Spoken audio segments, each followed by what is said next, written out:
which it's on AGN right now. I'm about to share it out to 419. Take a few seconds to kick on there. There we go.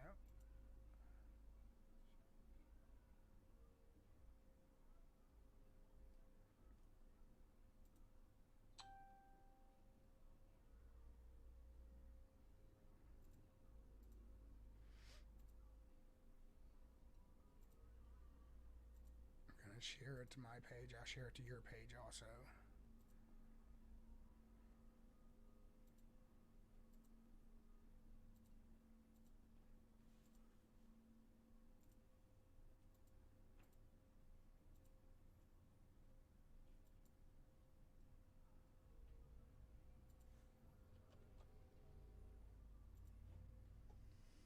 There you go. It's now on your profile. What up, John Boy? Welcome to the stream. We'll get started here once more people get pulled in. If everybody could, share it out.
All right, well, if you want to go ahead and start, introduce yourself.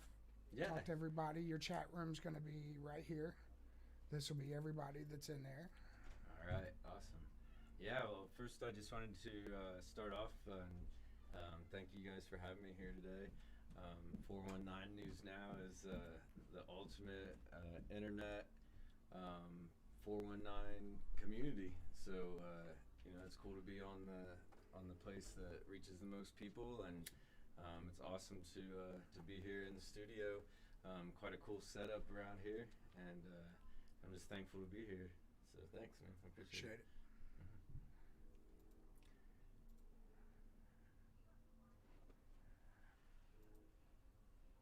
Anybody got any questions you'd like to ask Josh? John Boy? We got 50 of yous in there. Introduce yourself.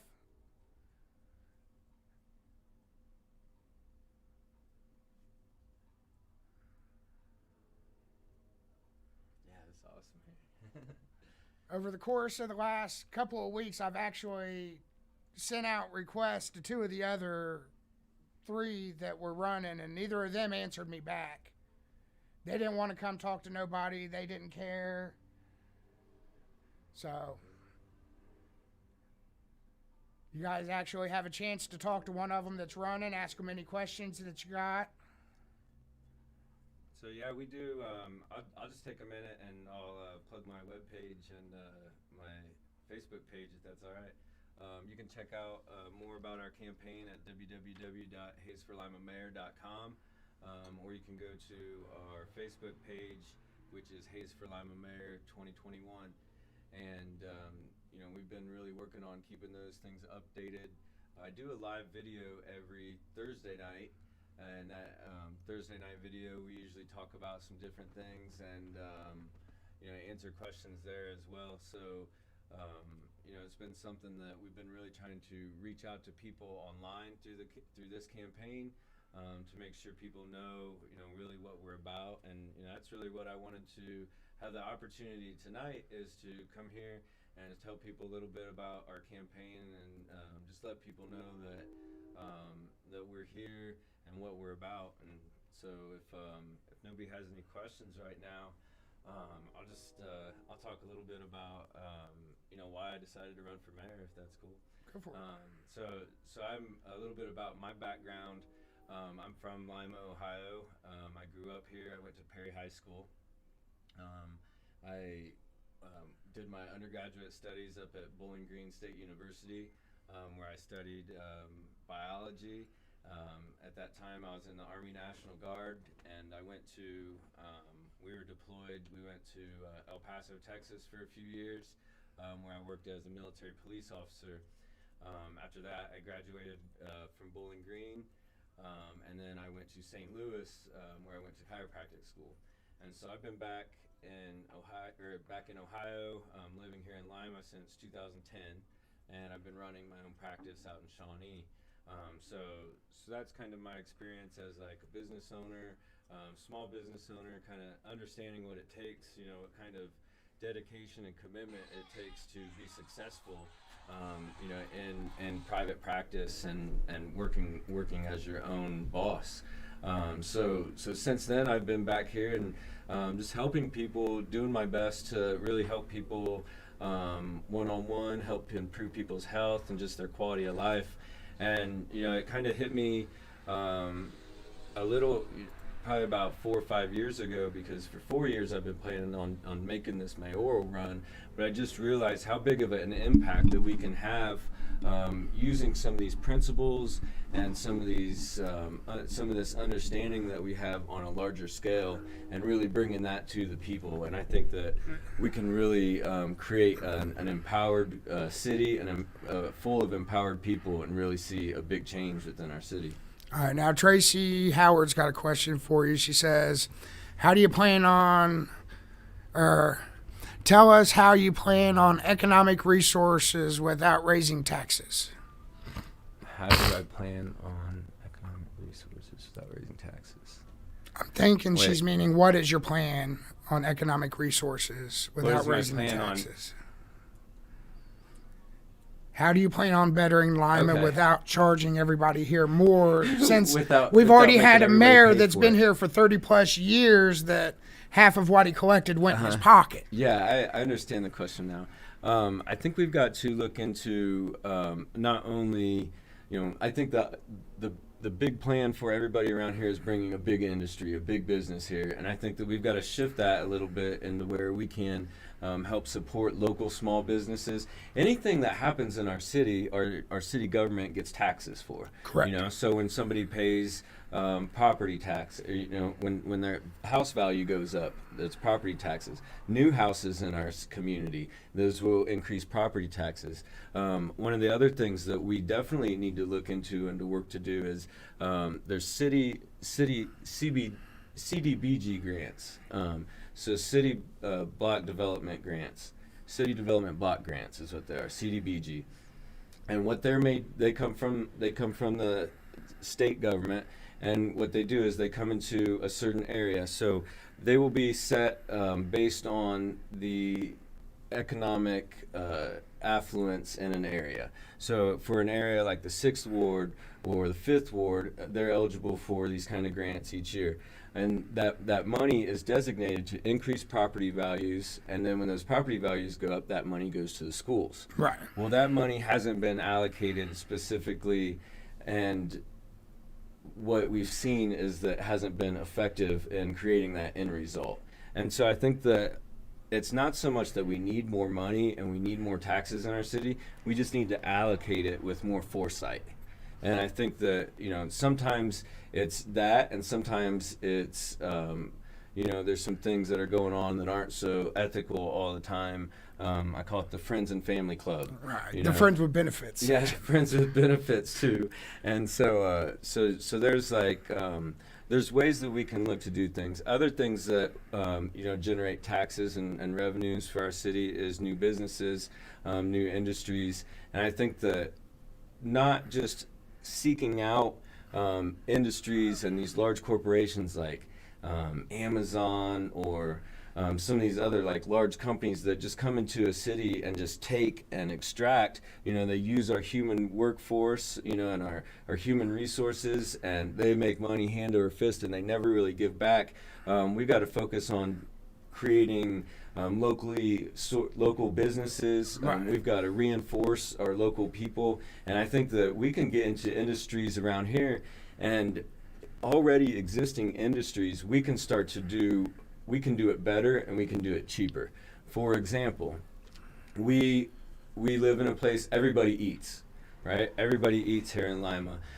So if we could be growing our own food, and we live in a place where we can grow our own food. So if we start growing a lot of our food, establishing food security and sustainability in that way in our city, we can look at the fact that the food that we grow here is going to be better.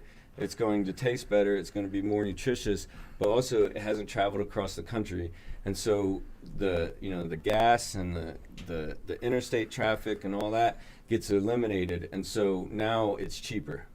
And so growing our own food, we can do it better for cheaper, and then we can start to supply, like I said, the already existing industries. So like our schools and hospitals, our nursing homes, our restaurants, our groceries, all can get a good heaping of locally grown foods. And I think that that's just, the beginning of what we can really do in our city with kind of expanding our mind.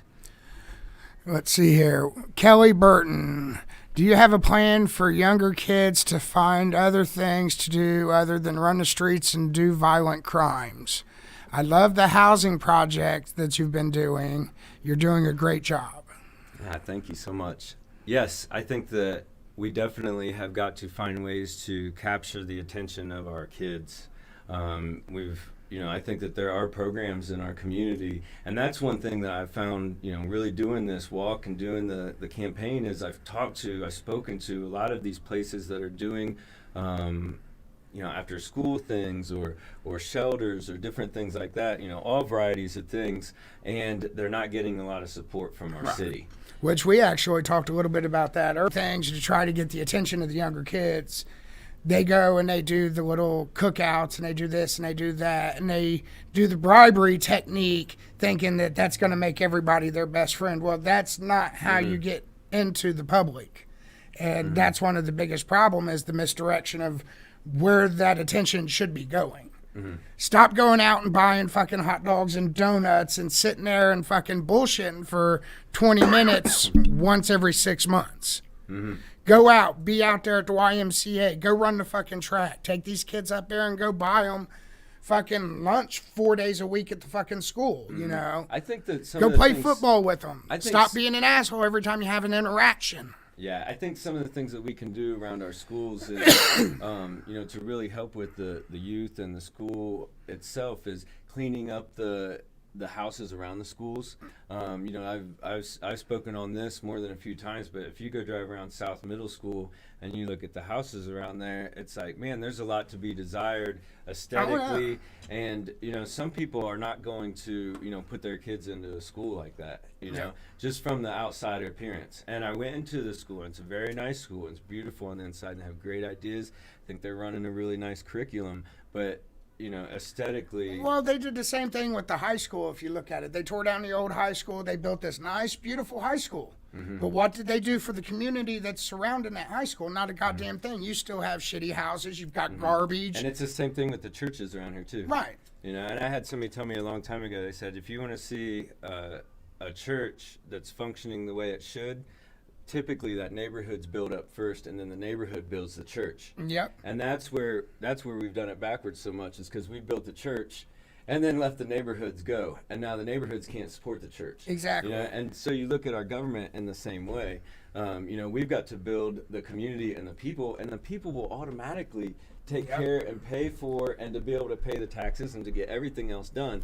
But we've been doing it backwards for so long. Oh yeah, and you see it everywhere around this town. Which perfect example, don't get me wrong, Dr. Lamont Montford. Hell of a pastor, great guy. He runs church out south.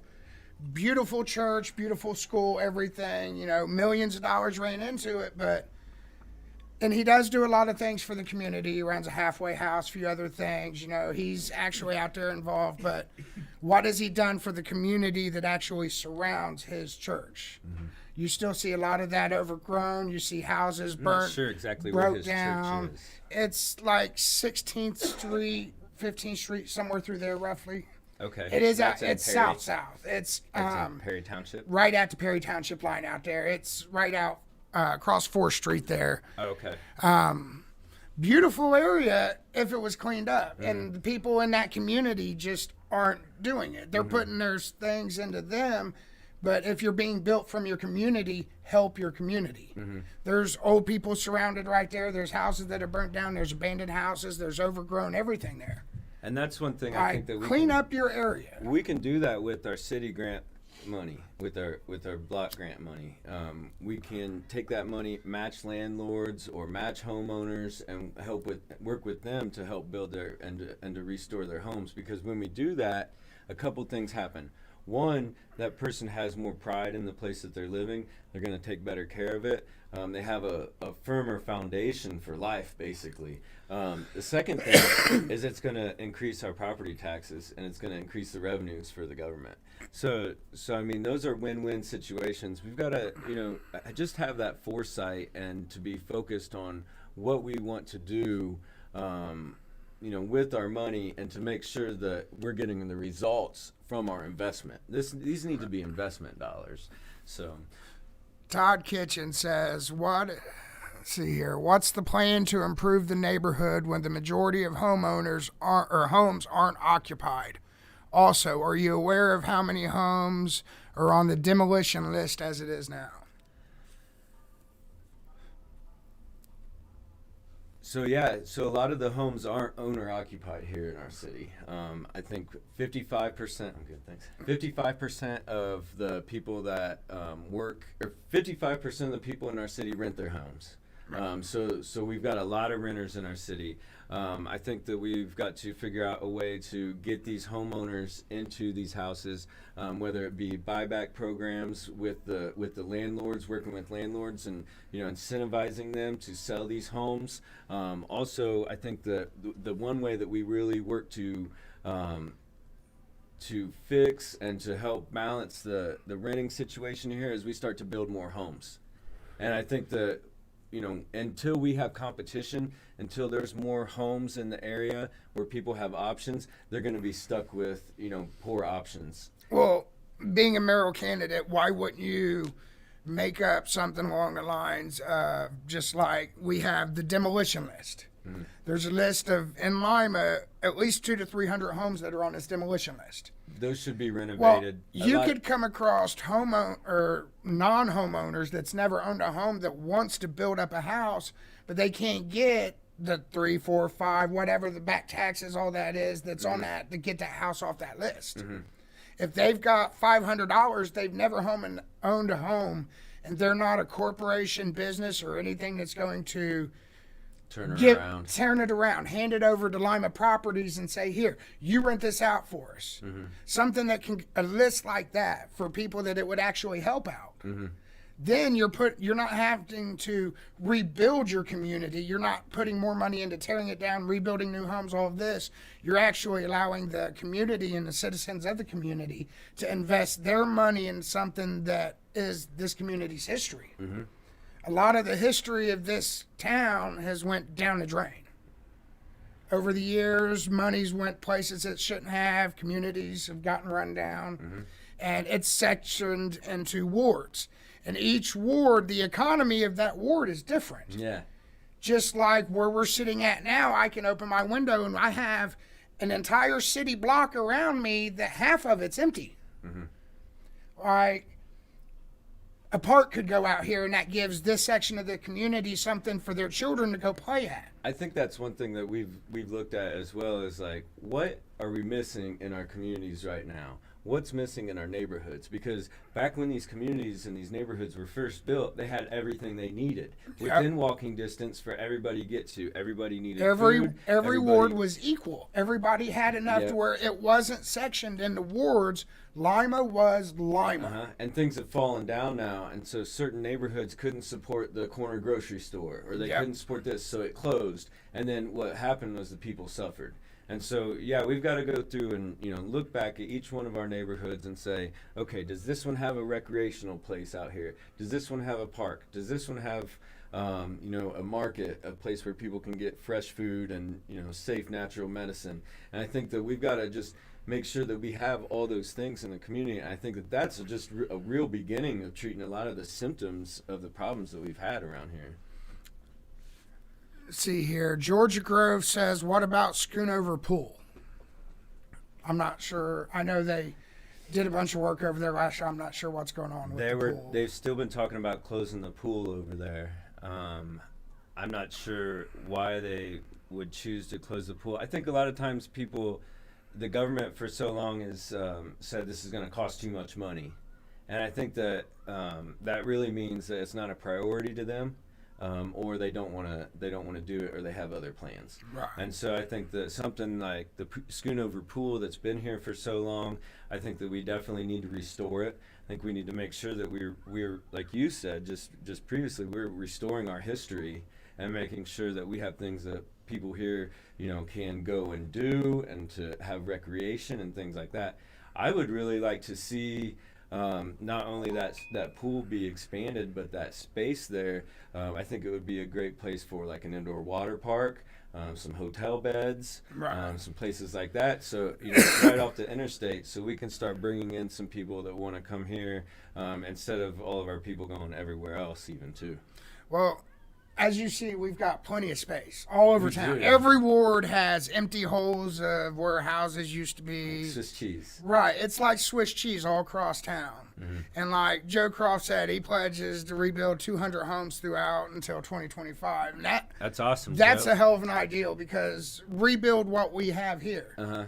And those gaps, put in the things that we need. And we're gonna make sure. And when I'm the mayor, we're gonna make sure that we're working with people like Joe to support his mission and what he's doing, because ultimately the government is there to support our businesses and to support our people equally. Correct. And I think that for so long it's just taken on this role of supporting businesses, and especially the businesses of their friends, that there's a lot of people suffering right now. Yeah. And we've really got to focus, and that's why I think that we can work and to do this green industry so much. And that's what I want to take this moment to invite everybody to our Hemp and Cannabis Expo that's going to be tomorrow at the Elks it's going to be at the Elks on North Street. And this event is we're going to be talking about industrial hemp. We're going to be talking about medicinal cannabis and things like that. But we've got about 6 or 7 speakers coming into town. One's a state representative. Another is a legislator, working to change the laws down in Columbus. We've got a 22-year police veteran that's going to be in town. Another is a doctor. So we've got its 3rd year, but people will be growing more and more hemp all over the state of Ohio. They can bring it here, have it processed, and we can keep a little bit of it. And what we would do is turn it into supplies for building homes. So we would do hemp flooring, hemp wood, hemp concrete, and then we can also use it to supply existing industries that we have around here. We can make hemp plastics. So we could be supplying, the bottles for a lot of the detergents and, other things that are going on around here. We have Plastipack, and, we have U.S. Plastics. And so there's so much new things coming from green products or products that are made of the earth. And if we are growing the hemp, and basically a lot of it, what you use for the wood materials is like recyclables. It's like the leftover trash material after you harvest the hemp.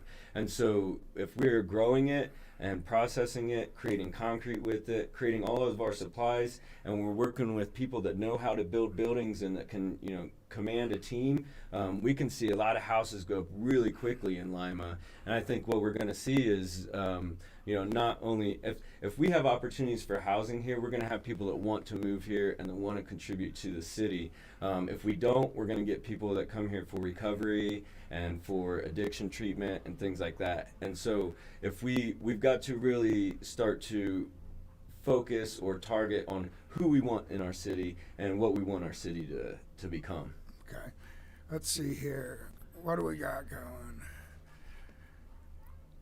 Buzz Garcia wants to know what you're going to do to help crack down on the bad drugs in our town. Yeah. And what can you do to crack down on the corrupt police that do run around our town? Which that's actually a good topic because that's been going around ever since the Taco Bell incident, all that, the cop. That's something that's repeated itself in the history of this town over and over and over. All the way down, I can remember years and years ago, a lady that they had served a search warrant on her, kicked her front door open and shot her with her kid in her arms. Mm-hmm. Like, there's been lines crossed over and over of bad cops that just are allowed to continue the things that they do because of who's in charge. Well, what's your plan to try to fix and adjust those things I think to put good cops in those positions? Yeah, I think first off, to answer the first question about the drugs, I think and we'll make sure we get to the second one as well. But I do have a plan to, I have a five-step plan to basically help end the opiate epidemic here in Lima. So I think that that's very important, that we work on these, these drugs these illicit drugs that are creating such addiction, to the point where people are robbing each other, stealing from each other, killing each other over getting these things. I mean, we've seen people breaking into pharmacies. Well, I've heard you speak of this. What is the 5 steps that you have? Lay this out for me. Yeah, so we'll see if I can get it off the top of my head here. But the first one is really just creating awareness of the situation, because a lot of people don't know how many people are overdosing, how many people are dying in our city all the time. Like you were just saying, there's people dying that they're not talking about. Right. And it doesn't hit the news. It's not on the TV, and so people don't really know about it. But I became more aware of it working as a chiropractor, because I would have patients that would come in that were maybe addicted, or I would be treating their parents. And their parents were so upset about what their child was going through. So lots of issues here in our city with that. So one, I think it's just really creating that awareness so people know and understand what's happening. And also I think that to help end the stigma, because a lot of people won't seek out help because they're ashamed or they're embarrassed. And I think that we've got to understand and let people know that there's good people becoming addicted to these things. Oh, yeah. A lot of people, most people, the studies show that 80% of the people that are addicted to heroin started with a prescription drug from their doctor. And I've known people before they've been addicted and during and after. And, it's just, they're good people. They're just stuck, and so they need help. And I think that that's the next step, is really getting people the help that they need, and not just drug substitution therapy. We need real community-based healing practices, natural healing practices. And I think that bringing those into the mix is going to make a big difference as well. The third one, and it's something that we're already working on, is decriminalizing cannabis in the city of Lima, making it to where all misdemeanor cannabis crimes would be lowered to the lowest penalty allowed by state law, which is a $0 fine and no time in jail. And so the way we do that is we collect signatures on a petition, and we've got over 400 signatures on that already, and that's going to be presented to the city council, and then it will go on the November ballot. And so everybody will be able to come out and vote yes or no, yes or no. And that's one thing I was just talking about last night, is that even if it's something that you don't use yourself, or it's something that isn't for you, you probably know somebody or love somebody that it helps them. And ultimately it helps people with anxiety and depression and pain relief, and it helps with so many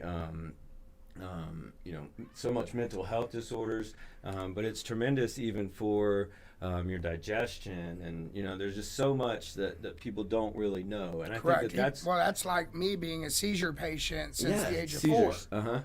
And they've tried me on medication over the years that, fuck that, I don't like pills. As an adult, I won't even take a Tylenol. But if I sit down, I can control it with a plant, and I don't have seizures.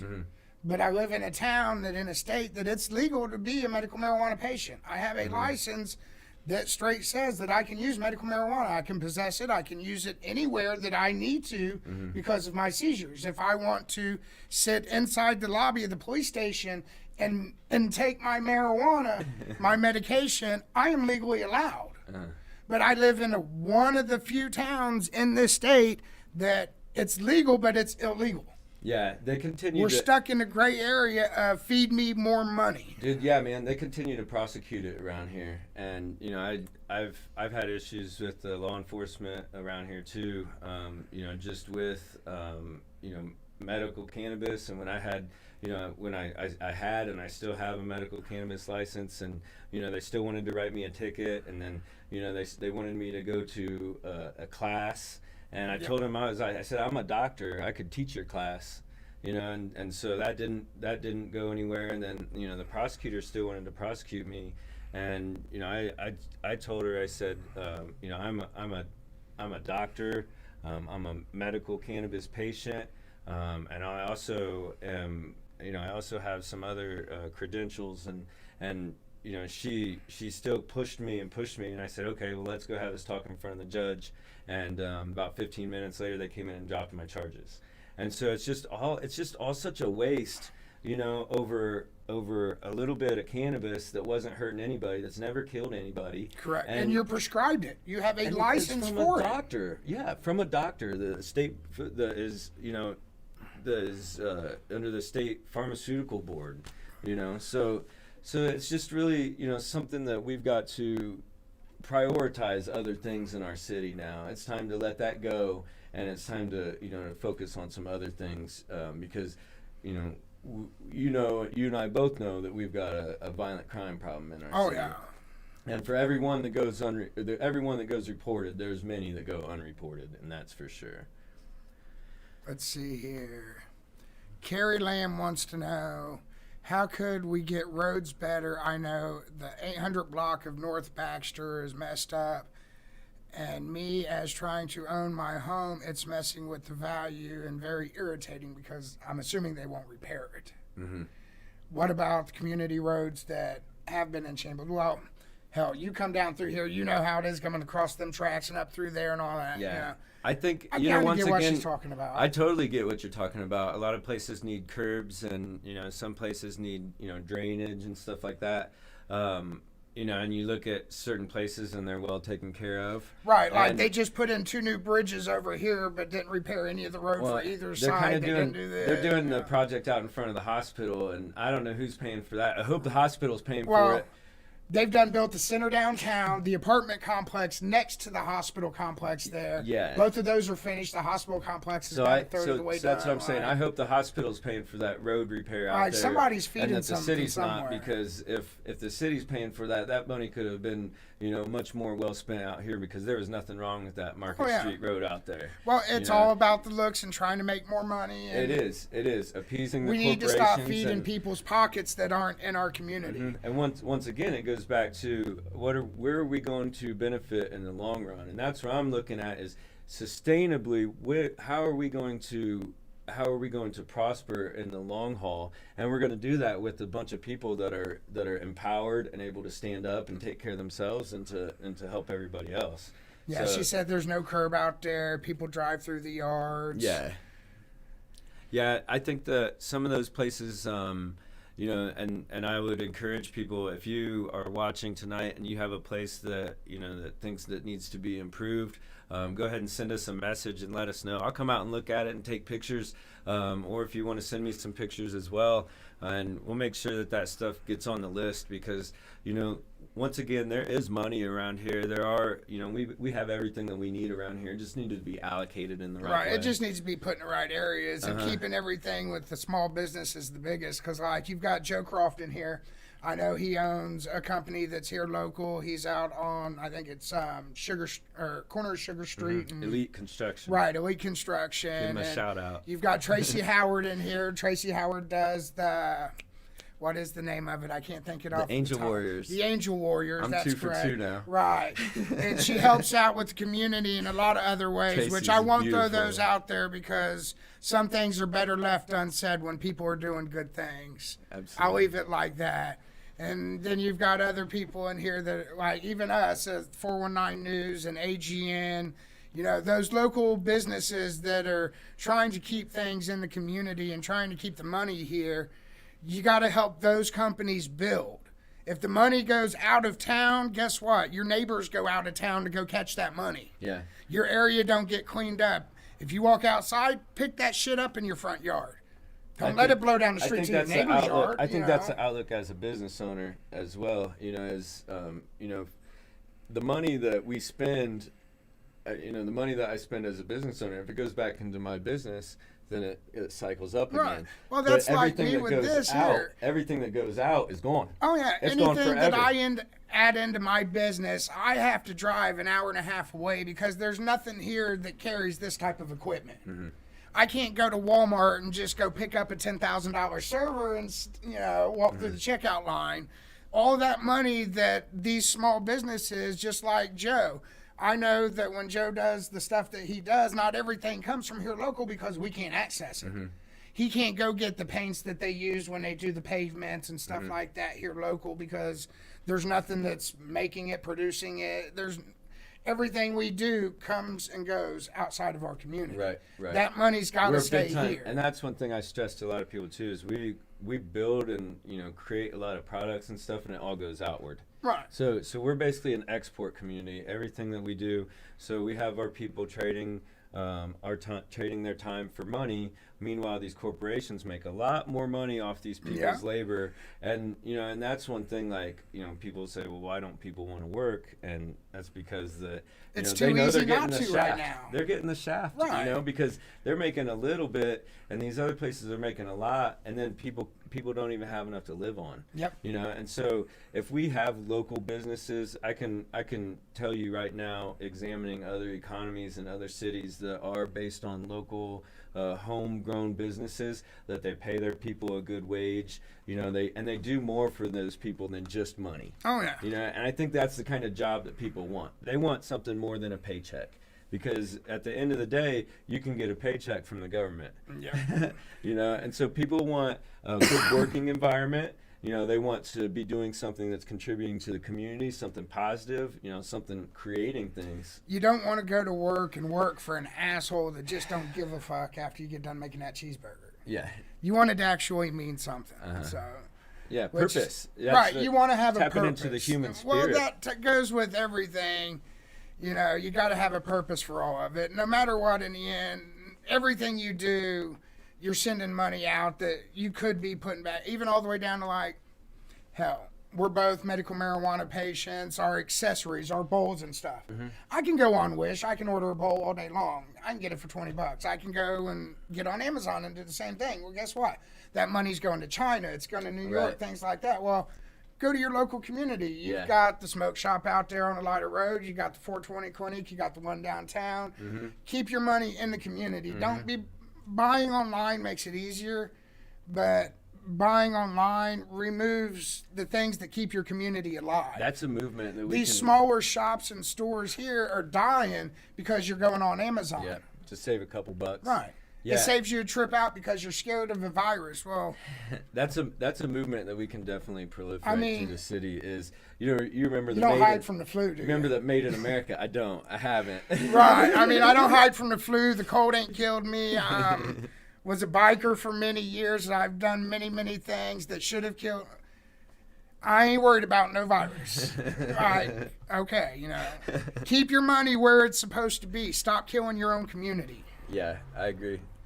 And I think that, if we start to create that movement. You know, you remember the Made in America campaign or Buy America. Well, we need to start doing some things around here that bring, you know, Right, people into made buying in local. Lima. Yeah, and I think there's nothing better than agriculture. There's nothing better than us having our own food label. You know, it says, you know, it could be called Pride of Lima or Lima's Best or something like that, where we're growing, processing, packaging our own food, and we could even supply to, you know, some of the factories around here, like the Bob Evans factory, you know, in different places, just growing the stuff from around here. Right. You need the things that will build the community. Yeah. And that's what you have to look at. More than jobs. Which, say perfect example, Bob Evans, they've got that big ass factory out south that they did up out there. That plant does a lot. Well, how much of what they do goes into their pocket? How much goes into the community that they're having come in and work and build their business and make those riches? Well, nothing. They don't donate nothing into the community. Anything that's out there that's done is on their property strictly. They don't clean up the area. They don't do anything.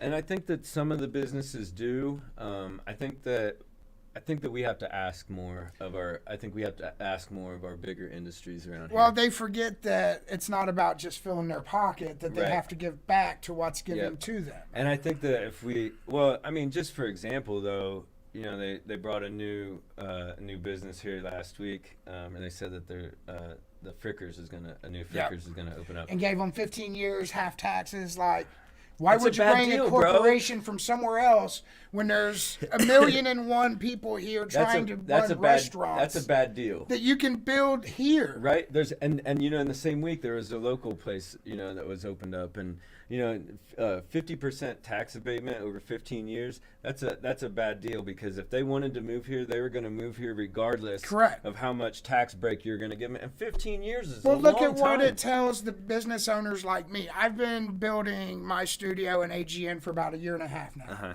This company's been going, and I've tried to set it up. I've had 419 News going for almost 10 years now. There's 58,000 people that follow that.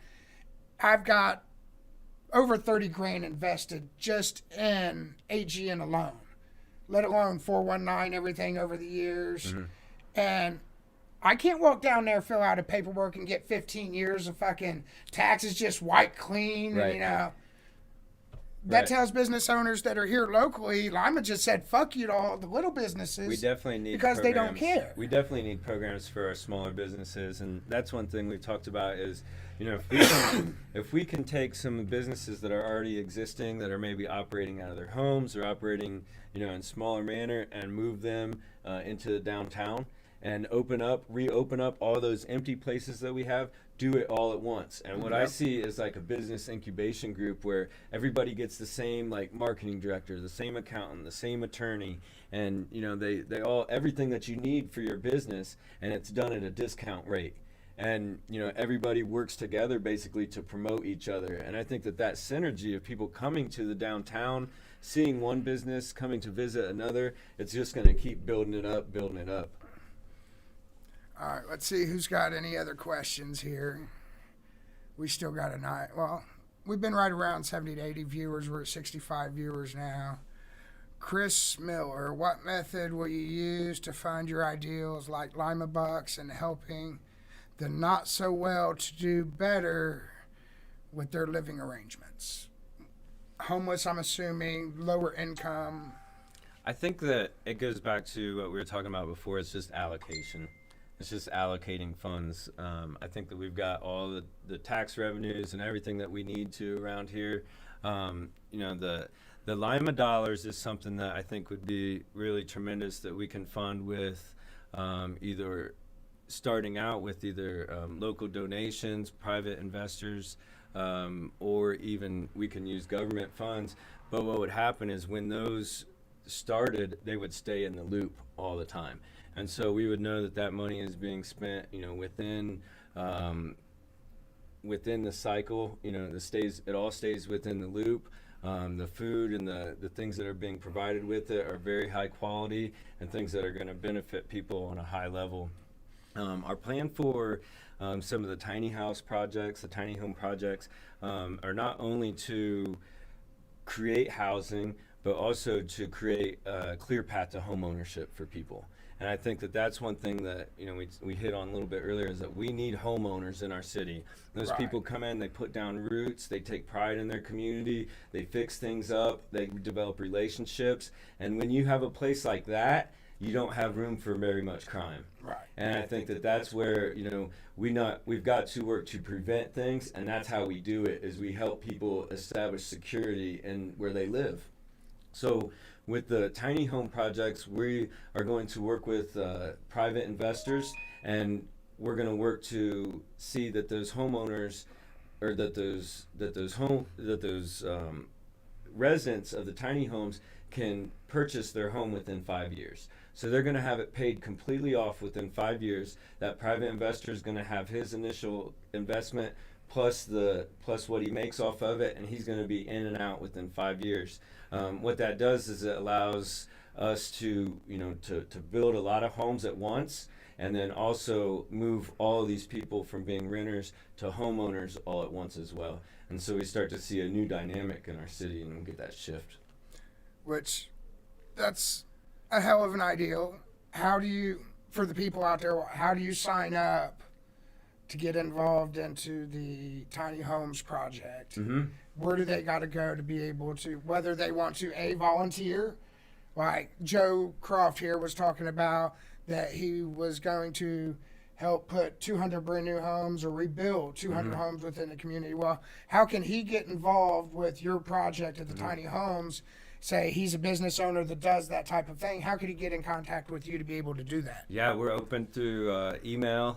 You can email us at hazesforlamamayor@gmail.com, or you can hit me up on Facebook here. Those are probably the two best ways. But that's exactly what we're doing right now, is, you know, we're talking to people, and I'd really like to work with people in the city, but for a while we've been talking to people all over the country, just kind of sharing ideas, looking and seeing how people are doing it in other places like Michigan and Florida, Austin, Texas, that are putting these amazing projects together. There's a place in Austin, Texas that it's a faith-based community that's doing tiny homes, and they just hit 1,800 more homes. And so they do theirs with donations. They run these amazing telethons and, you know, internet live things, and people donate so much money. And so there's people around that have money, and they just want to see something happen with their money. You know, they want to put their energy into effect and see, you know, a result with it. And I think for so long around here, we've got a lot of talkers and not a lot of doers.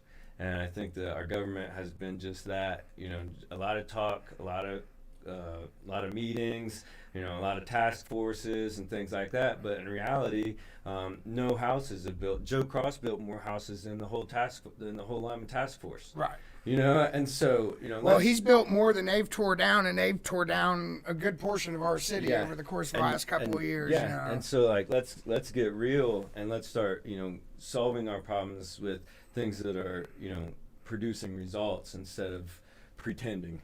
Right. Because unfortunately, Burger's a perfect example of it, that over the course of the last 30 plus years, we've seen houses get demolished, parks get torn down and taken away. They remove schools instead of fixing them. Them schools were history. Mm-hmm. That was 30, 40, 50 years of history in them halls that you just demolished on somebody else's dollar. Mm-hmm. Fix your community. Stop trying to, you know, yes, that school's nice, the high school's nice, that's a waste of money. I think our city, all for show. I think our city has good bones, you know, and I tell people there's a lot of places in Lima, it's a fixer-up. We have a good structure, and that's what it needs. It needs its love brought back to it. There's no money being left here. There's no love being left here. There's people that live around me that's lived over here in this community here for 30, 40, 50 plus years. Mm-hmm. And you see their houses because they take a little bit extra more care of it, and then you see the rest of them surrounded that just don't give a damn. Mm-hmm. Right? You have to take love in everything. And those are the differences between the renters and the owners. Right. The renters, they do what they can, but they can only go so far because the actual owners is just like, for example, in my case, I think he lives in California somewhere. Mm. I pay my rent here, but don't matter what I got to say to the guy here because he don't own the place, you know. That's where the problem is all of our money's elsewhere. Mm-hmm. These people that are in the community that are doing the things that they are, that are trying to get that step up, those are the people that need to be able to grab root. Because those are the ones that are actually going to help build the community. And it's not just about making everybody a homeowner either, because, like you said, there are good landlords around here that are local, and I've talked to a lot of them, and, they'll say, I don't rent a house I wouldn't live in myself. Right. And a lot of them do put their money into their houses here because they like showing that they are that type of respectable business person. Right, it's pride. Because even doing the right thing. Even from that side of it, whether you own a house and you rent it, or you own a convenience store and you're selling products out of it, or you own a clothing store and you're selling T-shirts, you take pride in the products that you're presenting to your customers. And local homeowners that are renting out, they take pride in those houses. Absolutely. And then you can see the ones like, I won't say their name, but you see which ones don't. Yeah. And those are the ones that are affecting the community because that money goes elsewhere. They're not fixing the homes. They're not fixing the actual properties. They're not doing anything to donate and put back into the community. And it's causing suffering to people. Exactly. Which is just a whole different aspect of, causing issues. Our community accepts the way that it is, creating neighborhoods that are fostering they can sustain crimes. how it is because they don't know no better, because they haven't been shown no better. That's right. I had a friend that lived in some apartments over on the other side of town that the landlord that owned them had rented it to her, and the very first night that she had got it, signed the lease, I was over there with her an hour later.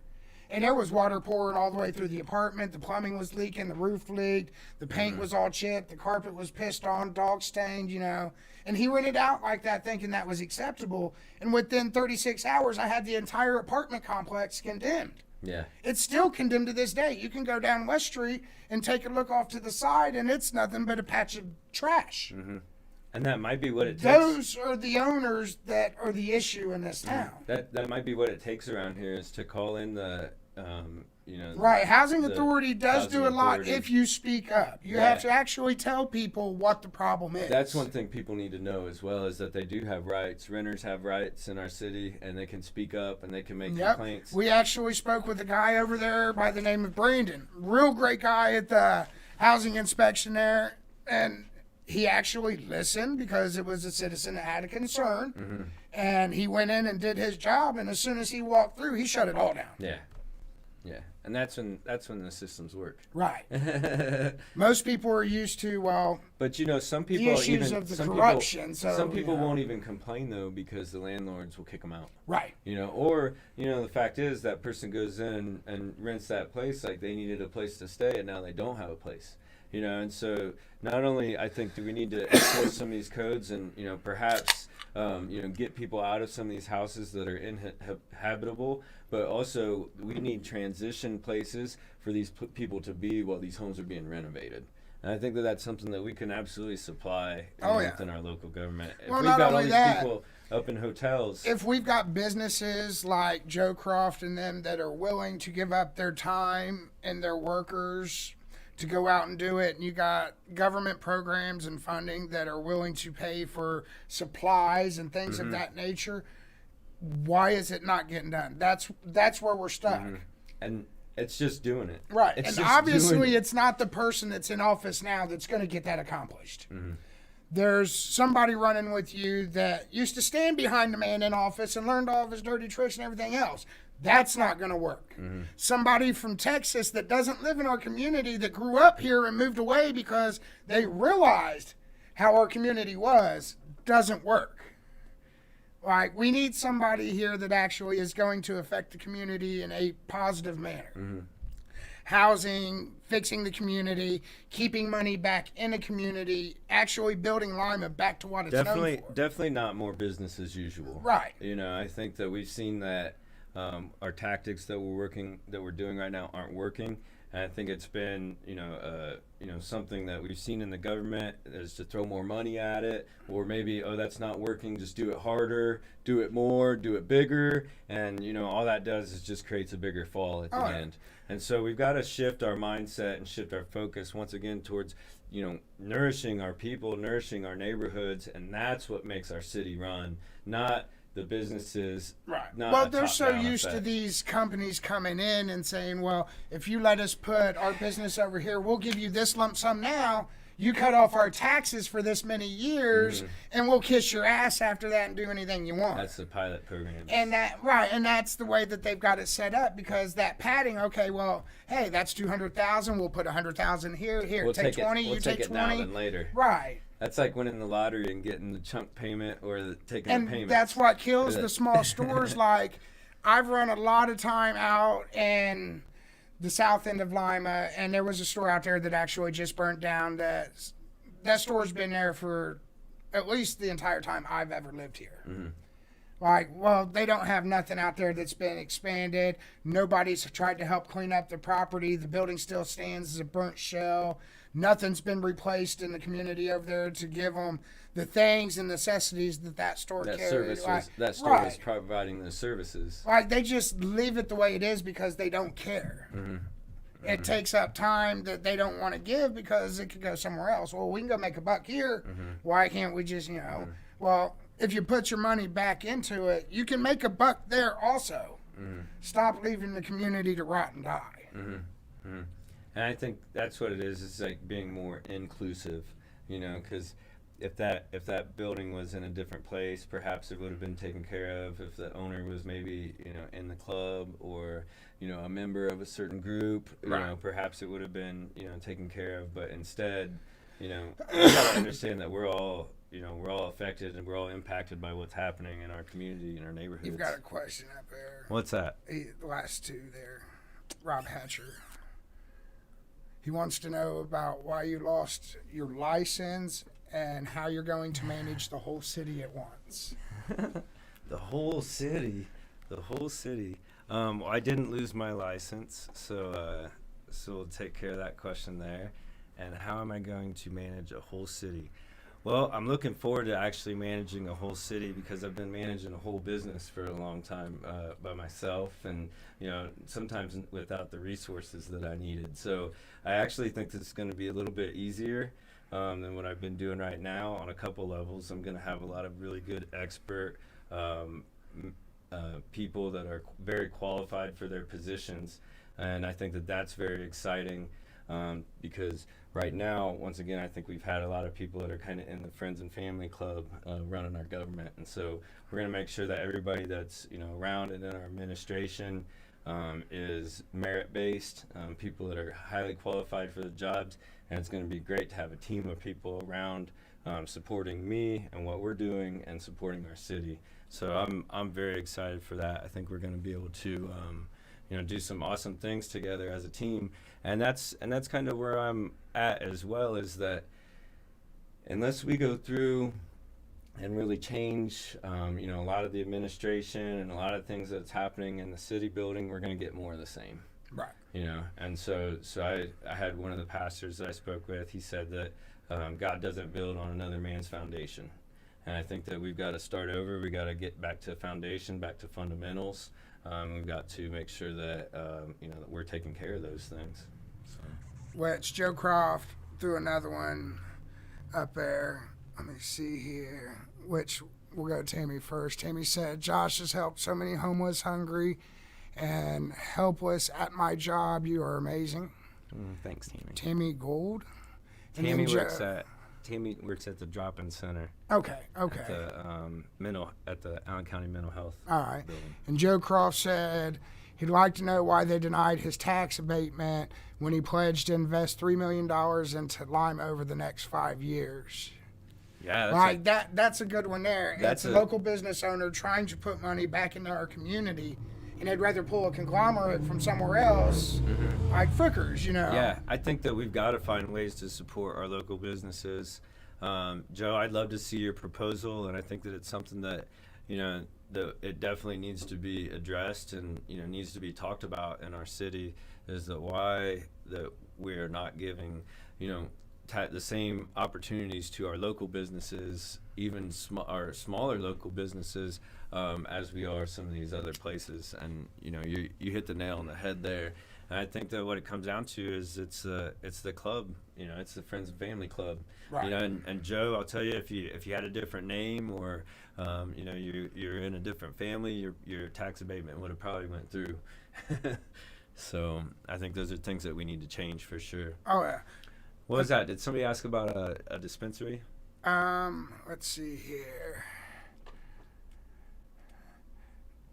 No, then Joe said that's why I started the Sky Buildings, make Lima great again, one home at a time. Yep, I agree. I've been watching those houses pop up. They're very nice. Which the dispensary, that's not going to change until, well, we can get the whole possession part of it changed. It's getting greedy people out of office that's going to be the problem. Yeah, I mean, we had an opportunity 2 years ago to have a dispensary in Lima, and the city council wouldn't vote on it because they were scared to basically rock the boat, and they didn't know what their constituents thought about it. Exactly. But the fact is, it's not about just getting votes. It's about doing the right thing and considering everybody. And there's a lot of people that could benefit from, natural, safe medicine. That are using things that are much harsher, that are coming right out of the hospitals, out of CVS and Rite Aid. Yep. And if we could have 10 and 12 CVS and Rite Aid stores around here, then it's only fair that we have one dispensary. People don't have to drive 30 minutes, out of town to get their medicine. Well, not only, I'm sure you've sat down on Main Street. I won't call out the business or any of the patients like that, but you can sit outside of one business there, and it's a mental behavioral center. Mm-hmm. And a lot of the people that are going there on a daily basis for the medication that they're prescribing, all they're doing is feeding them full of pills for this and that and this and that. And you can naturally fix it and remove that need and that urge and that want for them pills. They've got to change the laws around here. If it's something that you can do naturally and it takes care of, just like me for seizures. Mm-hmm. If I can go out and I can be a normal person in civilization and talk and go through crowds and all of that and be fine and not have a seizure because I'm stressed out because this person bumped into me here, pissed me off, this person said something over here, this person looked at me wrong, whatever the case may be, I would rather sit down and smoke a joint and be good for 4 or 5 hours and not have to worry whether I'm going to go to jail because I didn't have to take 4 or 5 different pills this morning and then 6 more at 2 o'clock. And, That have so many different side effects that make you feel like a zombie. People are more worried about what the old view of it was, not realizing that it's actually medication that does help our community. A lot of people that are sitting around, including doctors, police officers, attorneys, I know a lot of different classes of people that are medical marijuana patients. I know people that carry badges that arrest people for smoking marijuana that themselves legally smoke marijuana. Like, you got to remove those stipulations. That way the community actually can stop worrying about the non-necessity things and start worrying about the things that actually matter again. Prioritizing. Right, and that's the people that's in this community. Those people matter. Not just business owners, not just homeowners, everybody. Absolutely. We've got to figure out a way to fix the homeless issues, which the tiny homes one is a great one. I've seen in other communities where they've actually built homeless encampments. Like we've had with one of the organizations that I work with, we actually feed the homeless encampment here in town. We travel to Columbus multiple times a year, and we will go in a group of anywhere from a dozen to 20 dozen people. And we will travel through Columbus on foot from one end of the town to the other, feeding the homeless, doing things like that. Like, you don't see that around here. People don't help donate around here for things like that. Just like Tracy Howard. I'd like to see how much money Wapak is making on their dispensary. Because some of these issues that we have, if we want to see Schoonover Pool get fixed, we could do that with dispensary money. Correct. There's a place in Aurora, Colorado, and they just built an entire recreation center with the indoor track, a pool, and a water slide, and all kinds of stuff that would put our YMCA to shame. And it was done with all marijuana tax money. Now, see, if I was to get arrested for having pot in my pocket, being a medical marijuana patient, I had to pay Well, that money taxes, goes to the fines, and all government, that. though. Right, that goes to the courts and to the jails. Yeah, No, that money should go to the community. it should. If you arrest me for pot when it's legal, Well, go build a motherfucking park with my dollars. well, just stop arresting people for Right, it. stop Just stop arresting. arresting I'll people pay for it to and build let a them- park. Right. Just let me smoke my weed, you know? Right. Yeah, we'll build a park, man. Just leave us alone. Like, they're more worried around here about trying to be in people's faces and buying hot dogs and fucking donuts and having coffee with a cop and all this shit. Stop wasting our money. Give us our freedom. Right. Go clean a motherfucking road with your community. Go play basketball with the kids that you're trying to get off dope. If you want to change your community, get involved in it. Stop trying to fucking bribe them. Yeah, we gotta support our people. I think, and that's where it comes down to: relationships, supporting people, loving people. I think that one of my favorite friends, one of my best friends, and one of my pastors, he told me that people will do anything for people that they love, and it starts somewhere. It's got to start somewhere. And we can all get together. We can make this place much better. We just gotta do it. There's really People have to we gotta get out stop there and relying. work together. We gotta stop relying on the government. It's really, and this is the way I see it. And this is the way it's gonna be a little bit different when I'm the mayor. Is that people will quit relying on the government when the government's supporting them in a good way. Correct. And I think that when the government's supporting them, in the way that they should, they're going to prosper and do well get together. And that falls it's not back just into like, keeping it into the community because, for example, the unemployment thing. Mhm. Well, if we're not buying from Amazon and we're not buying from Wish and all this shit to get our groceries and everything else, that means we're going to a local business. That means those people can put the people filing for unemployment back to work to restock their shelves. They need people driving those products. Everybody goes back to work when you quit being lazy and quit we worrying can create about our own everything else. infrastructure. Lima's getting ready to come into $30 million next year for an infrastructure program. And I think the best infrastructure that we could have is housing, not just tiny homes, but also family-sized homes and, renovating the homes that are already there, and food production. And I think that those two things are infrastructure. Those are staples that are industries that will never, ever go away. And I think that for us to do that, we're planting a seed for a big windfall in the future, a big win for everybody in Lima. Which I hope that we do see it. I hope that we see houses being built, the communities being cleaned up, parks being put in. Like, I love the fact that they put these benches in the empty lots. Yeah. Put a fucking slide out there. Put a swing set out there. What is that? $300? That gives the children something to do. I've not got a lot for people to sit over here and shoot dope all night. I got a lot for kids to come play. Yeah. They need to be lit. They need to be, well maintained. Right. Put a light out there. Put a slide out there. Put a swing set out there. Maybe outdoor, fireplace or something like that. And one thing that you can do with all these land bank lots that we have is they could have temporary structures there. So it could be a temporary market, just a shed on a trailer. You can put things on there because they have to sit for 3 years before they can be sold. Right. And so you can do some temporary things with them if we get creative.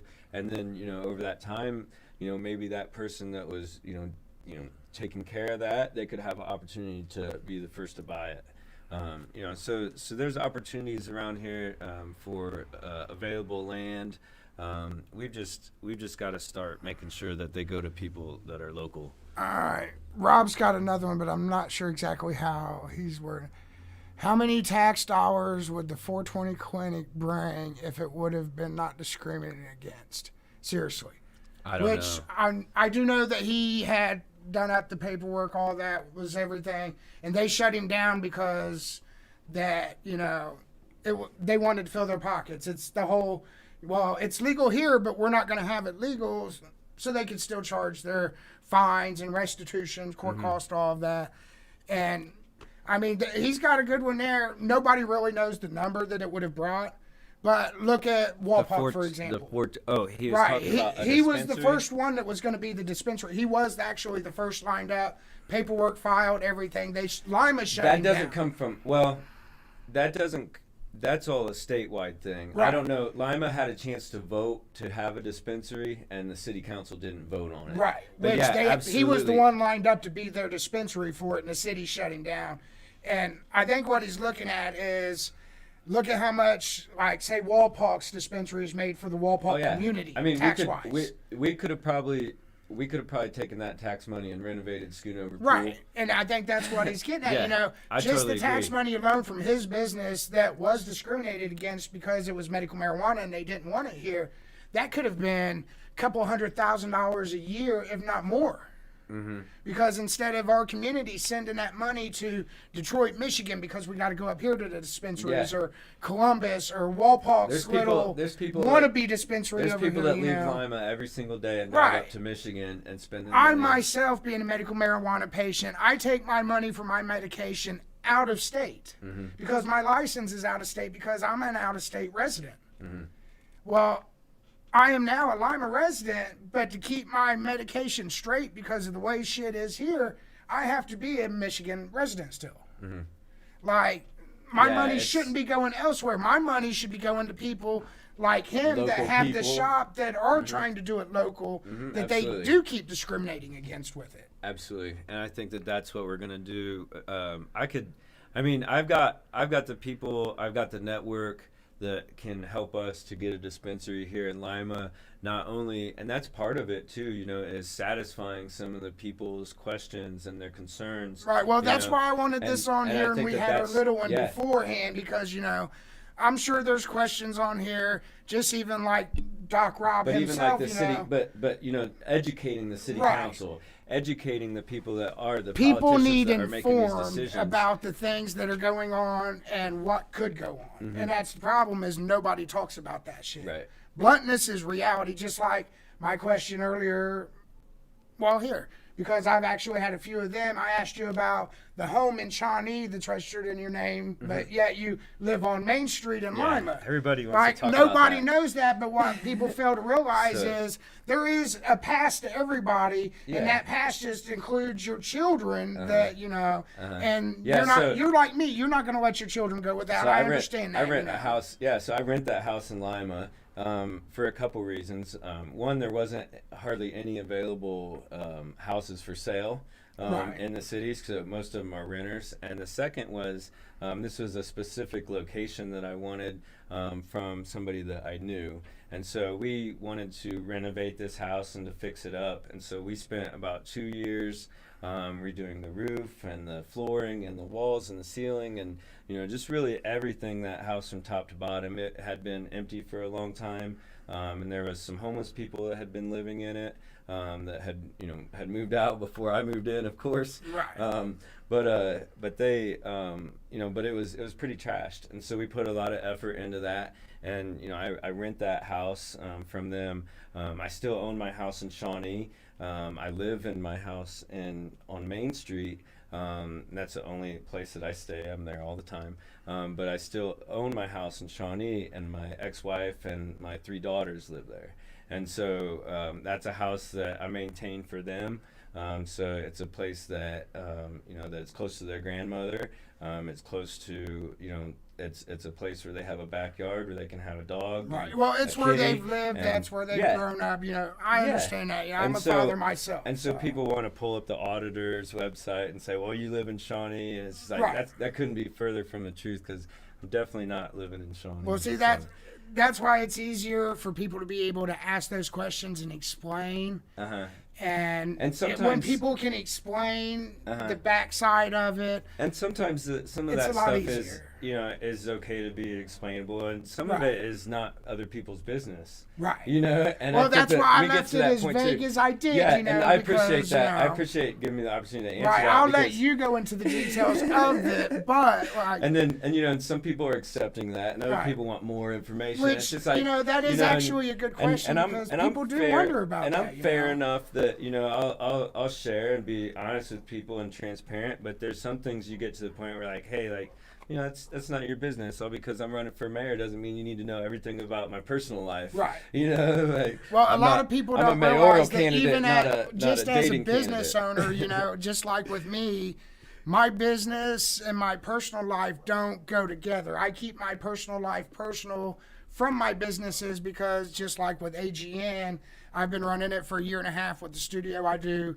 live broadcasts daily from here. We do video game content recordings. We do a little bit of everything. Beta testing for certain companies that do gaming. We actually have a gaming team with over a dozen local players here in town that we actually employ. Nice. Like, we sit down and we come up with a plan, and everything's completely listed out to contracts, merchandise. We'll go on. We have set streaming, like, everything's, but they don't go together. My children don't go into my business don't go to my children. Well, same goes with being a mayor. What you do as a business outside is your personal business. That's your personal life, your personal income. As long as you're not like Burger and you take your marital time and use that to fill your pockets for your personal time, is what the problem is that this town's had a lot of. There's got to be, and I can't speak for what other people are doing, but I can tell you that I have integrity, and and that's one thing. Being, I'm not an outsider to the city, but I'm outsider to that group and that club. And so one thing is, none of them are backing me, financially. I don't owe anybody anything in the city. And see, as a business owner, that's nice, ain't it? And yeah, I don't owe anybody anything in the city, and nobody can get me anything that I can't get for myself, because I'm already successful on my own. Exactly. Whereas, you look at other people, and we all come from different backgrounds. But see, a lot of people are handed what they've got, and like business owners like Rob and Joe and Tracy and you and me. Just like, for example, my studio here, all of this, that's over 30 grand of personal build, personal time. That's my money, my finances coming in, my savings. Like, that's every bit. Those are the business owners that are trying to build back into the community. And you got those are the people that need to be in those seats. You got to have some extra. So you got to have some capital to do a business. And exactly. That's where I think that my business has struggled for so long too. I started my business with $3,000, so there was never that extra. And those business owners that have that dream and that view and that prosper to grow are the ones that are here, that are going to stay here. You don't want to sit down at the poker table. But they won't stay if we can't get the community support. Right. To be able to put those roots in and grow and help our community. Right. The community has to be built up just like the businesses. And for a business to be successful, they've got to have a little bit of capital and some beginning. I started saying, like, you don't want to sit down at the poker table with the smallest stack. Right. You're not going to go play poker with $5 in your pocket and the guy across from you with $1,000. Yeah, it's just not going to work. And even as a mayor candidate, it's the same concept, because you have to go in behind our mayor of 30 plus years now and sit down in the same chair in the same office and grow roots in his old footsteps. Yeah, I think that means you're looking at the same everything, like the same views of money coming up missing, things being misportioned and misplaced, everything, and you're going to have to look at it and restructure. We're going to have to do a big assessment on, all your the jobs. first 6 months is going to be organizing and cleaning a bedroom for a grown child. Hopefully the first 90 days. Right. Hopefully the first 90 days. That's going to be the worst of it, is figuring out where he's put everything, why it's there, and why he made the decision for it to go there, and how it affected the community. Yeah. And I think that for us, we just kind of look at the jobs and look and see, like, is what's being created from this job worth the money that's being spent on it. We got to look at things very candidly, and and understand, like, if this isn't something that's benefiting everybody in the community or a vital part of the government, that we've got to change it, reallocate some of these funds and to do some things differently. But definitely I think it's going to be, it's not anything against the current administration per se, but anytime a new leader comes in, he's going to bring his own team with him. Right. And I think that that's definitely what we're planning on doing. I think that maybe perhaps the other candidates won't do that, but that's something that that I'm definitely looking into. And before we go to the next question, Rob, I want to invite you tomorrow to the Cannabis and Hemp Expo. I want you to come out and meet some of these guys. One specifically that I want you to meet is State Representative Juanita Brent, and also Tim Johnson. And I think that we can talk about some of that stuff that's been going on with your dispensary. And like I said, I have every single intention of bringing a dispensary to Lima in my first year. as the mayor. And I feel like if we don't have a dispensary in Lima, Ohio in that first year, it's either something that's out of my control on the state level, or that somebody's dropped the ball with what we're doing. And this is something that is a priority for me. Right, which Rob threw in a good question there. Like the small businesses like me, AGN, 419 News, the 420 Clinic, Joe Croft's business that he does with the construction and paving. What type of plans are you going to put into action for our community that's actually going to help us small business owners that are self-built, that can't just go get a loan because we are self-built? Like, what are you going to put in place to actually help us build and climb and to be able to structure? Because even like me, I run AGN, I run 419 News. Even I, as a personal business, I stagger with finances because it's just not there because I do it myself. Well, those small businesses that are giving back and helping the community, they're all struggling right now because nobody is helping. Like, I've seen Joe Croft do business for I don't know how many people around town, and I've known that man for years. And he's the type of person that if you need something done and you're of an elder age and you can't quite cover it, that man will step in and get your house taken care of or whatever needs done, That's and what he'll local help out. businesses are gonna do. Just like Doc Rob. Doc Rob's done the same thing. I do the same thing. I make sure that even with the anonymous stuff that I do, that we do the same thing. When every aspect of my life, including my business, is about helping others. I've been a rape advocate for Northwestern Ohio for the last 12 years, and I am actually the only child rape advocate for Northwest Ohio. I am the only male that does what I do. As a pedo hunter, I've helped more children be able to have the confidence to be able to go up onto the stand and talk to the judge and explain the things that these nasty individuals have done to them to be able to get them justice. Like, the people that do build and help in this community need some type of backing. That way we're not left out in the open alone. And that's the problem, is nobody helps back anything or anybody that stands for what's good. That's like Tracy Howard. I've stand next to that woman in multiple situations on multiple occasions with multiple organizations.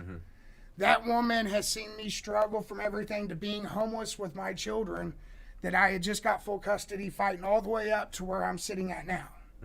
And I still fight on a daily basis, because you just seen, I had a drunk come through here, my only transportation to get my kid. I've got all 4 of my daughters. Like, that's how life is it brings you up and knocks you down, brings you up, knocks you down.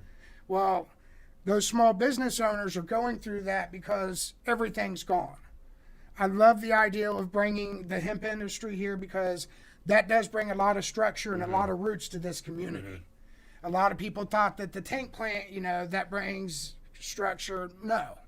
That brings income for about 3% of our population, because everybody else drives here because the people around here aren't qualified to go and get that type of job. Well, that doesn't help our community. All the money that tank plant brings goes outside of our community. It doesn't stay here.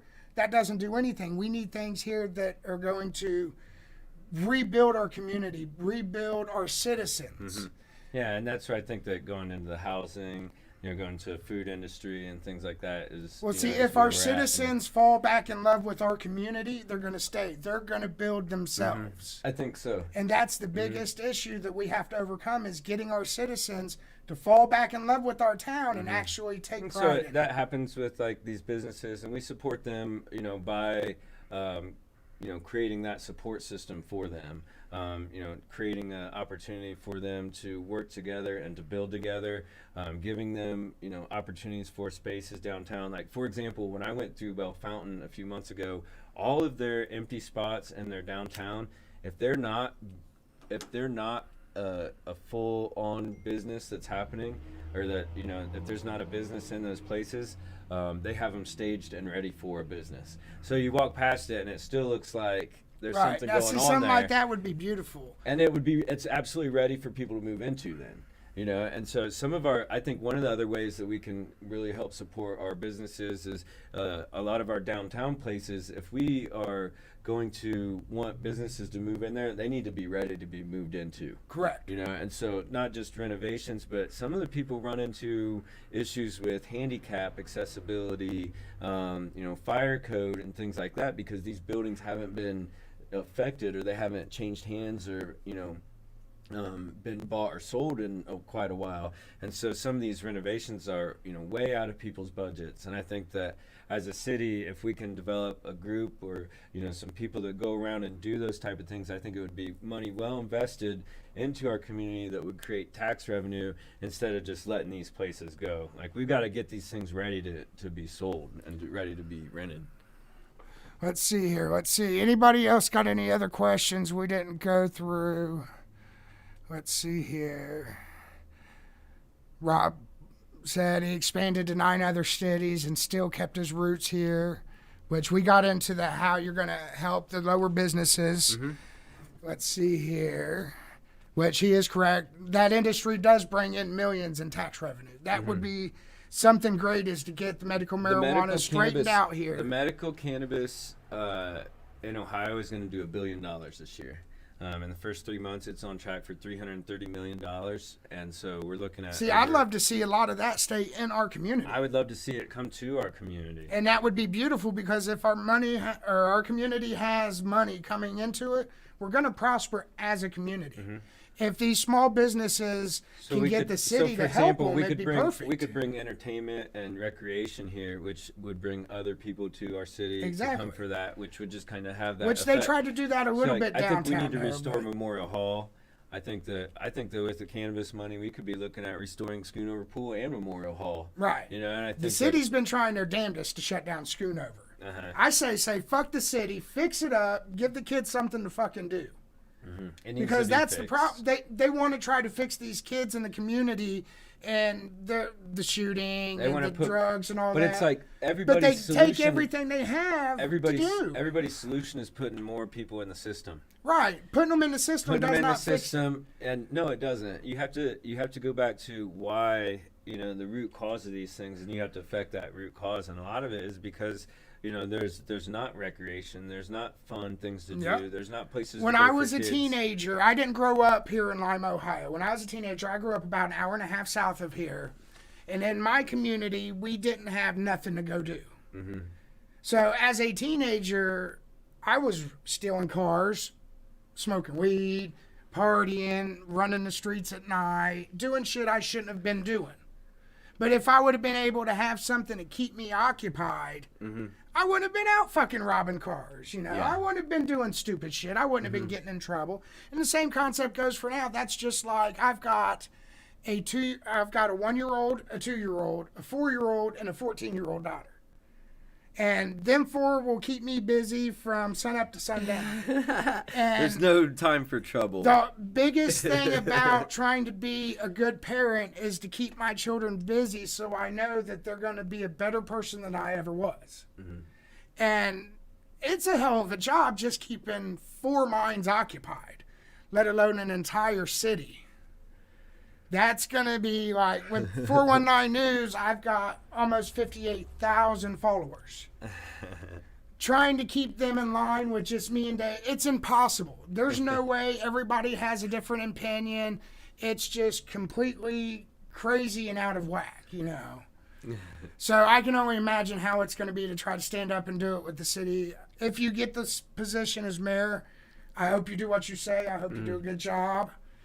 I hope that whether you get it or not, that you continue the projects that you are doing around town. That's one thing for sure, and and that's one thing that we're going to keep doing what we're doing, because I've shifted my outlook, and out of doing chiropractic and out of doing that type of healing to really my focus is revolutionizing the city, bringing that healing to the entire city. So regardless whether I win this election or not, I feel like we're going to win. Right. I feel like we're winning. Well, I won't put I haven't voted. I feel like we're winning right now. I'm not going to put my views of anything, because You don't even want to know my views right now, especially after a drunk with no insurance totaled my shit 3 or 4 nights ago out front here because one of our runners up just did the same thing.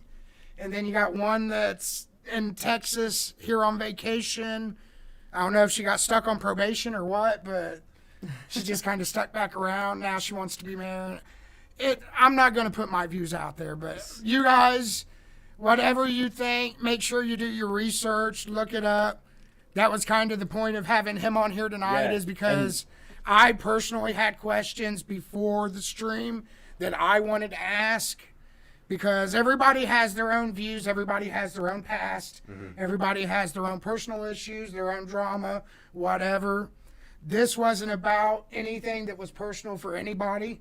This was about what would be best for our town and for people to be able to get information that either A, may not have been spoken of yet, or B, that they may have missed. Yeah, and this is something that, you know, like I was saying, this is something that we're not going to stop doing. You know, regardless of what happens with the election, we're going to be working to, you know, create these industries, these new industries in our city, building new homes, growing our own food and medicine. These are things that are important to people, and you know, I figured, you know, I started to see that, you know, I can only help so many people, you know, that come to my office, and there's so many barriers. You know, there's travel and there's money and there's time and everything else. And so if I really wanted to help people in the way that God's put it on my heart, that I need to take it to them and do it with them, with the understanding that I've been, you know, brought to over the last 10 years of how to help people and what people really need to thrive and to prosper. And, you know, I wanted to bring that to everybody. And so that's, you know, that's my focus. And like I said, regardless of the election, you know, I trust that we'll be put in the right spot with the right people around us. And that's part of this campaign, is I've met so many people, so many great people that do care about other people and do care about our city. And we're forming a team. And so we're ready to bring this. Well, see, that's what'll make it work, is if you have the right people behind you, and you're standing and doing the right things. Which I love the way that you guys with the projects have been fixing up and helping out around town, the things that you do. Just like, for example, the other night, you was at the candlelight visual for Little Princess DeWitt, you know, who I'm speaking of here, you know, and not knowing it, you stood out there with members of law enforcement, because, of course, an event like that, they're going to be out there in the public to make sure nothing happens. You know, you stood out there with bikers. You stood out there with drug users, the standard people, and you shared the same heartfelt feelings of loss as everybody else did. You included yourself into your community. Somebody like me and somebody like Tracy, people like us that do the things that we do, that's something we like to see. We like to see people helping the community. We like to see people actually active inside the community. And that's kind of where I'm at with the community for so long, as I've helped people one-on-one at my office. And so I've got a lot of close relationships with people that I've helped them or their family and things like that. And so, you know, just when that happened, you know, I had, you know, one of my patients called me, and she was upset about it. She lives, you know, very close to over there, and, you know, she was upset about it, and we talked for a little while. And, you know, we're all connected. I feel that. I think not everybody may feel that all the time, but it's really happening, that we're all connected, you know. Right. And it's upsetting when things like that happen, you know, in our community and in our neighborhoods. And, you know, it definitely impacted me, you know, and I don't think that, you know, I think that impacted a lot of people, you know, and I think that with the next step in that is what we're going to do about it. Right. You know, And how we can keep it unfortunately, from happening again. Unfortunately, in our community, child abuse and child neglect is a very, very large issue. Like, it's affected more people in this community more than herpes and AIDS has in this community. And that's bad to say it like that, but it has. Even my children was a defendant of a violent crime, and she was a baby. She was 15 months old. And even now, 3 years later, I still daily deal with the things that happened to her because of the way that it affected her. Like, even 3 years later now, we still have night terrors. She still sleeps in my bed. Every one of my girls, which you'll notice here later on, you can ask anybody that's been in my home or knows my family, My girls are 100% straight daddy, period. They don't want nobody else. They know daddy will kill somebody over that baby, period. And they're all daddy. They don't want mommy. They don't want grandma. It's always daddy, you know. And there's people like me that's families have been affected by that we don't get no support that's needed. Like, you know, instead of people worrying about things after the fact, people need to speak up. Maybe Princess DeWitt wouldn't be where she's at right now if one of those friends had seen him treating mommy and them children that way and spoke up. Maybe Children's Services should have went to those calls when they're received to actually check up on those children to make sure them kids are okay. If parents or grandparents have a concern, they need to step up and say something, you know. And that's a big issue that we need to fix in our community. That's a definite for everybody. Some of these organizations need to revamp from the bottom up. A lot of people don't realize Children's Services is a private-owned business. It's the same as McDonald's, Speedway, Taco Bell. It is not a government business or government office. It is a personal business. Same as child support. Child support is not a government business. If you don't speak up about these people and make it known about what they're doing and not doing, that does cost you. That's the safety of your child, your grandchild, your neighbor's child.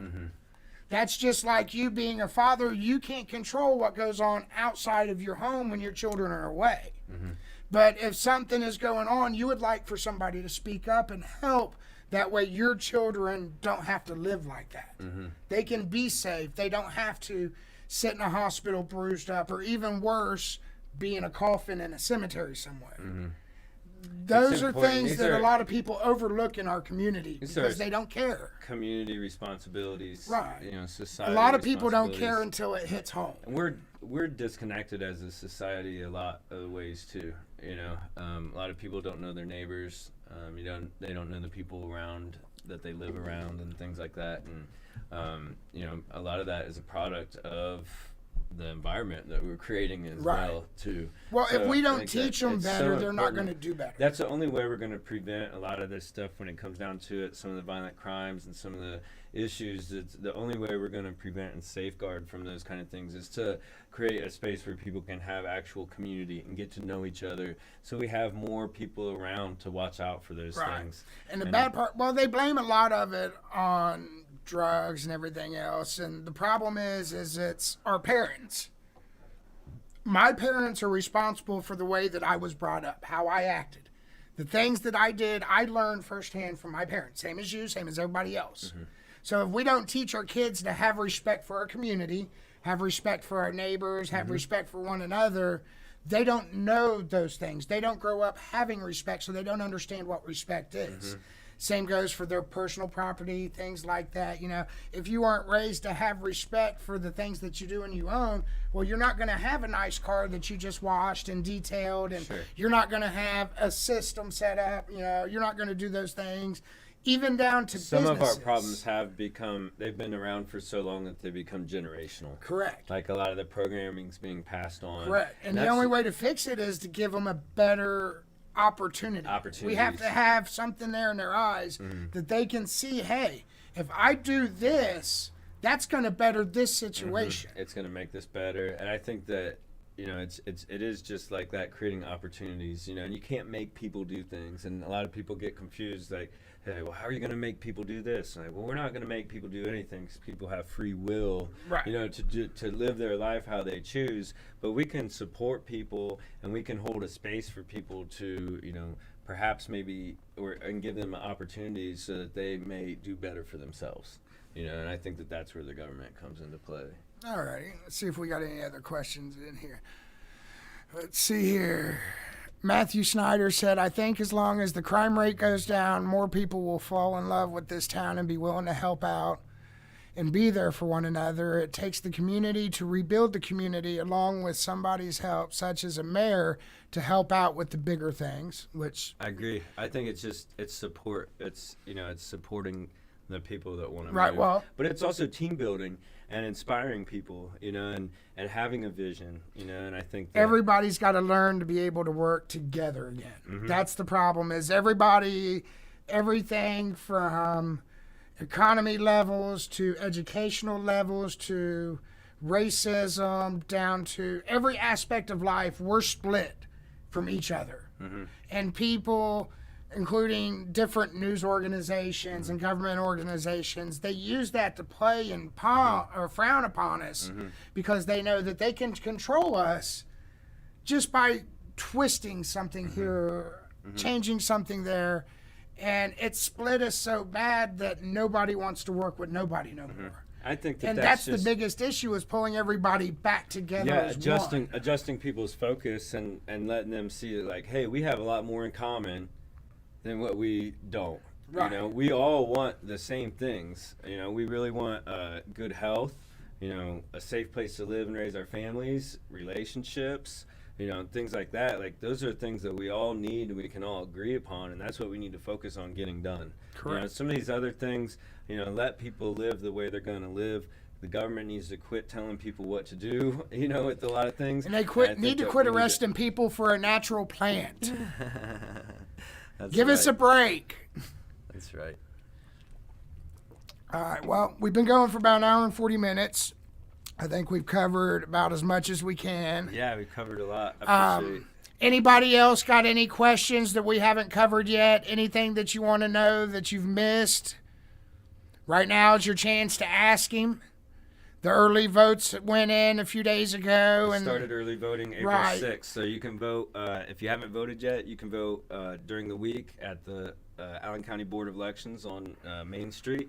You can go out there and cast your ballot, or the election day itself is May 4th. May 4th? And we will know, you know, some results that evening. We'll know what happened. So.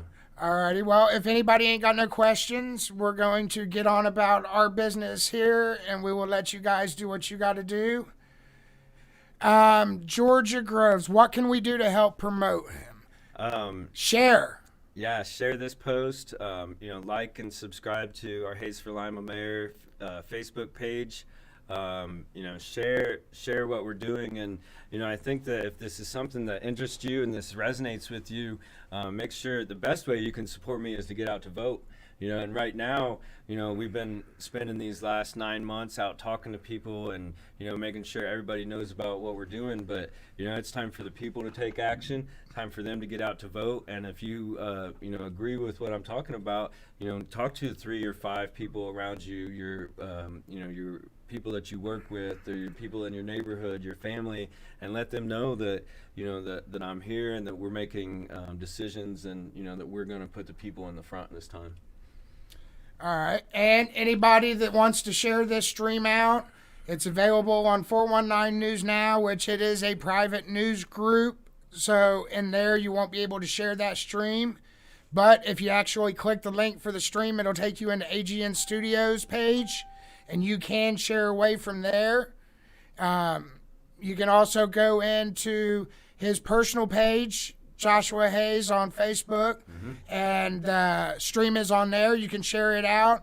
If you want to get in contact with him, like he said, use his email. You can connect with him through the page here. I'm sure sometime throughout the evening here, he'll get in here and comment. That way you guys will have a link to his profile in the chat room.